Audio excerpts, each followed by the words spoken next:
Ini kita akan membahas tentang statika. Statika merupakan bagian dari ilmu mekanika yang mempelajari tentang benda dalam keadaan diam. Yang pertama yang harus kita ketahui adalah tentang hukum dasar dari statika. Yang pertama, hukum 1 Newton.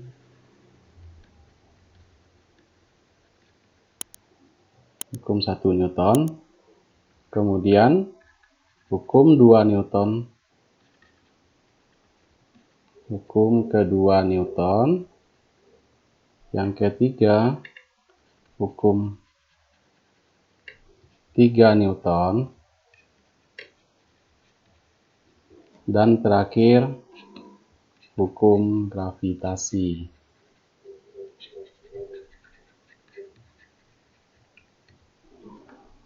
Nah, hukum ke-1 Newton ini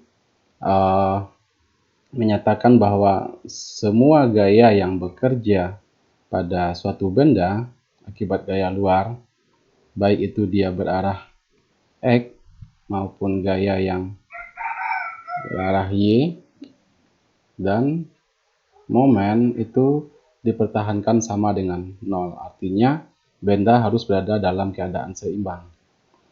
Hukum kedua Newton berbicara tentang gaya merupakan perkalian dari massa suatu benda dikali dengan kecepatan benda tersebut. Sedangkan hukum ketiga Newton menyatakan bahwa aksi sebuah gaya harus sama dengan reaksi yang ditimbulkan oleh benda tersebut. Kemudian hukum gravitasi ini merupakan konsep dari berat benda, yang mana berat benda tersebut merupakan perkalian dari massa suatu benda dikali gaya gravitasi.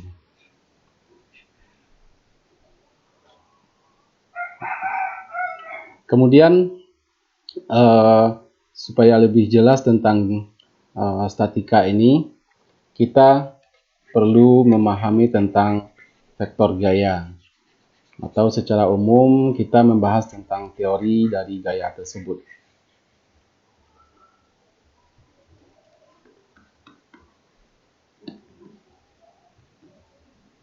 Teori gaya ini, yang pertama kita akan membahas tentang vektor gaya.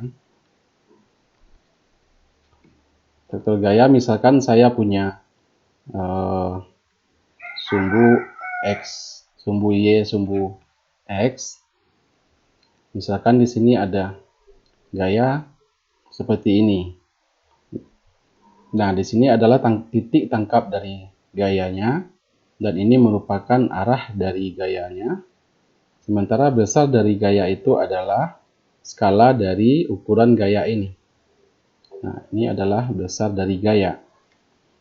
Kalau titik tangkapnya saya pindah ke sini misalnya, maka di sini akan mengakibatkan adanya momen gaya M, yang mana besarnya, kalau katakan ini adalah A adalah perpindahan dari gaya atau pergeseran dari gaya tersebut, maka besar momen itu adalah besarnya gaya dikali A atau dengan momennya. Kemudian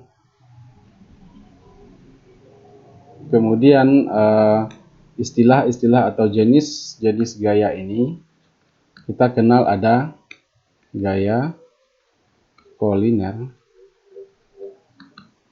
kemudian ada gaya konkuren, dan gaya koplanar. Gaya kita lihat satu-satu.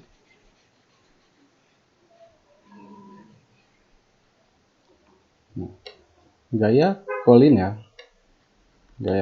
ya, gaya koliner, di mana gaya-gaya yang bekerja itu berada pada satu garis lurus, garis kerja gayanya. Misalkan di sini saya punya gaya F1, F2, dan F3 misalnya. Ini ada 3 gaya. Nah, dia bekerja pada satu garis kerja gaya. Nah, garis kerja gaya adalah garis putus-putus ini. Kemudian gaya konkuren bekerja pada satu titik tangkap gaya. Katakan sini saya punya gaya F1, kemudian di sini ada F2, kemudian di sini saya punya F3. Nah, titik tangkapnya berada pada pertemuan gaya-gaya ini. Kemudian yang ketiga kita punya jenis gaya koplanar. Gaya koplanar ini misalkan saya punya bidang gaya misalnya. Katakan di sini ada beberapa gaya, 3 atau 4 gaya misalnya. Nah, untuk gaya koplanar, gaya-gaya yang ini, gaya F1, F2, F3, F4, dia bekerja pada satu bidang yang sama. Nah, itu adalah gaya koplanar. Baik, itulah konsep dari statika yang harus kita ketahui sebelum kita lanjut lebih jauh tentang bagaimana analisis gaya-gaya tersebut.